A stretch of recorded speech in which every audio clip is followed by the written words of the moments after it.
નમસ્કાર, બેનિફિટ બુલેટિનમાં આપનું સ્વાગત છે. હું રાજવી. તો જાણીએ આજના મહત્વના સમાચાર.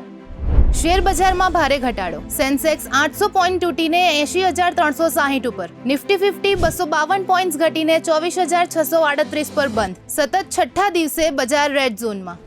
ફાર્મા સેક્ટરમાં 100% ટેરિફની જાહેરાત બાદ ફાર્મા શેરોના ભાવમાં મોટો ઘટાડો જોવા મળ્યો. ટ્રેડિંગમાં વાકહોર્ટના શેર 6.58%, નેટકો ફાર્મા 5.46% અને સન ફાર્મા 4.56% ઘટ્યા હતા.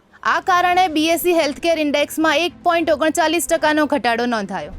નવા જીએસટી કટના પ્રથમ દિવસે જ ક્રેડિટ કાર્ડ દ્વારા ઓનલાઈન પેમેન્ટમાં 6 ગણો ઉછાળો. આ આંકડો વધીને ₹10,411 કરોડ પર પહોંચ્યો. જીએસટીમાં રાહત મળતા જ ગ્રાહકોએ ખરીદીનો ધમધમાટ શરૂ કર્યો, જેથી ટ્રાન્ઝેક્શન પણ બમણાથી વધુ થયા.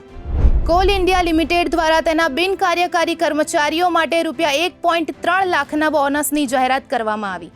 કોલ ઇન્ડિયા લિમિટેડ દ્વારા તેના બિનકાર્યકારી કર્મચારીઓ માટે ₹1.3 લાખના બોનસની જાહેરાત કરવામાં આવી. આ નિર્ણયથી CIL અને તેની પેટા કંપનીઓના લગભગ 2.1 લાખ કર્મચારીઓને ફાયદો થશે. તો આવા જ મહત્વના સમાચારો જાણવા માટે જોડાયેલા રહો બેનિફિટ ન્યૂઝ સાથે.